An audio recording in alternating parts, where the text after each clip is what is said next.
All right, sports cards investor, welcome to a new video on the Soccer Card Investing YouTube channel. My name is Kilian, and this is actually the last video of this 2-week YouTube series of live videos. I went online here, went live for you 2 weeks in a row now, every single day during the week. And this is the very last video. And this is also your last chance to sign up for my soccer card portfolio blueprint training, a training where I will show you how you can build your very own soccer card portfolio that is oriented on the long-term, sustainable, even if you're not a full-blown soccer expert. The best thing, it's hosted by me and it's free. You can go on now to soccercardinvesting.com/portfolio and sign up for it for free.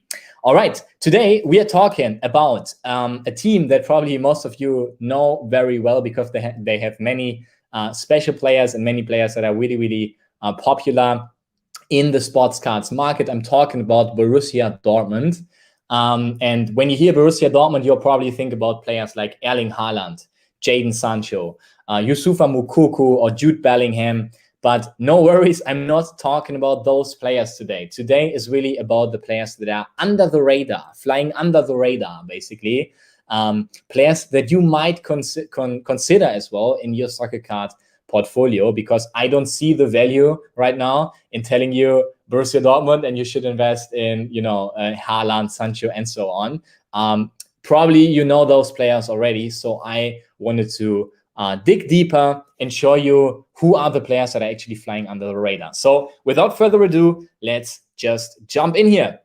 So the first player I would like to talk about today is Thorgan Hazard. So he's basically the brother of Eden Hazard. And, Eden obviously is like the more famous one. And the one that plays for Madrid, played at Chelsea as well. Whereas Thorgan stayed at the Belgium league until he was in 2014, so 7 years ago. So he stayed there until he was 21 and then made a smart move to my favorite team, Borussia Mönchengladbach, and there he grew into a big player. And from there, they actually bought them from Chelsea because Chelsea was still the owner of Thorgan Hazard. They had both Eden and Thorgan in the squad.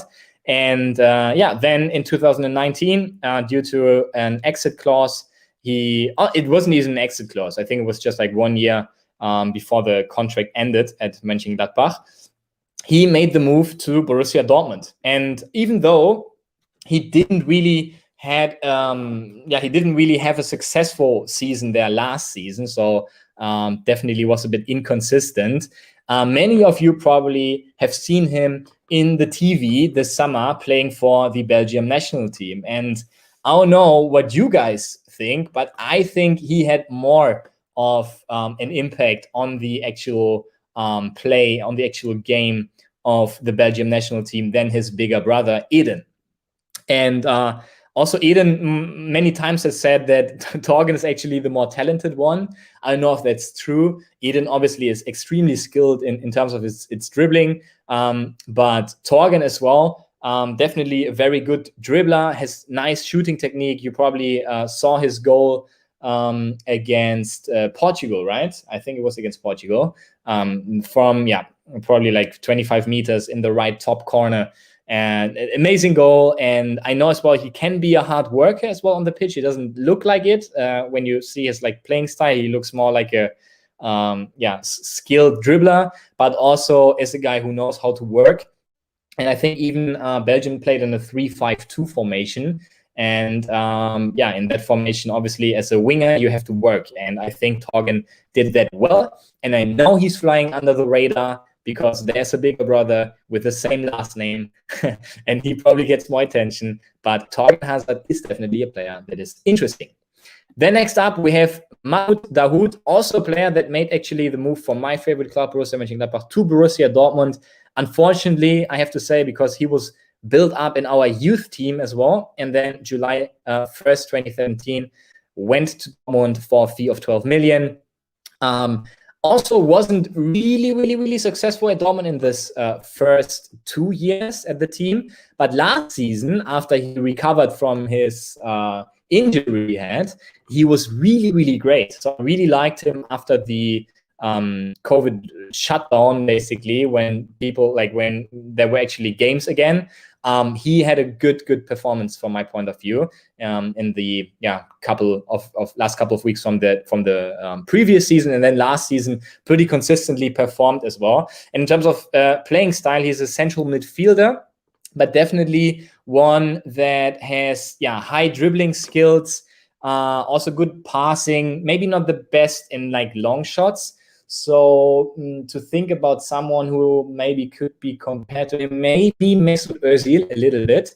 So it seems effortless. Mahmoud Dahoud with the ball seems really effortless. And I think also he has a chance in the German national team. The coach, Joachim Löw, the previous coach, decided this time to go for different players. They had Florian Neuhaus nominated, for example, or Jonas Hofmann for his position. But I think in the future, if Mahmoud Dahoud consistently improves as well and stays on the level or even improves, definitely for me has a chance as well to appear more times as well in the German national team. And then last but not least of this selection here of players that are flying under the radar, we have Ansgar Knauf, a 19-year-old from the Dortmund youth. And you know, they have a great youth academy as well, bringing up players like Giovanni Reina already. Now we have Ansgar Knauf, who seems to be the next big talent from the Borussia Dortmund youth academy. So 19 years old, already valued at 3 million. Is a German under-19 international, so right winger. From what I've seen of him, he seems to adapt pretty quickly in the Bundesliga as well in terms of his playing style. Looks pretty quick, speedy, good in front of the goal, clinical finishing. So definitely some potential there. Of course, it's still very early in his career, very early on to judge, and he probably he won't be a consistent starter for Dortmund next season, and probably will have some matches in the second team as well. I'm not sure, but I think he's pretty close to the first team as well, and therefore definitely one of the 3 players you should consider in terms of Borussia Dortmund and the players you could invest in, and specifically looking for the players who fly a bit under the radar. All right, I hope this was helpful for you.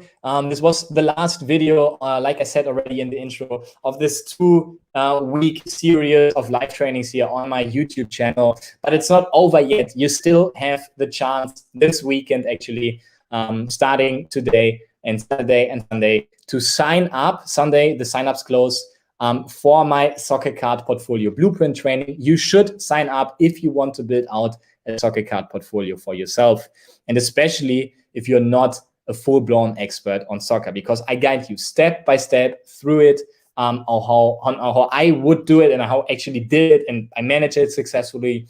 It's fun, it's easy, it's simplistic. It is for you. Put it all together, and the best thing is it's for free. So sign up for it, soccercardinvesting.com/portfolio. You see the link as well in the description. Just click on it. soccercardinvesting.com/portfolio. Thank you for staying here with me for the entire 2 weeks. I know a couple of guys actually watched every single video. I appreciate that. And I see you back here with a new video soon. Thank you so much.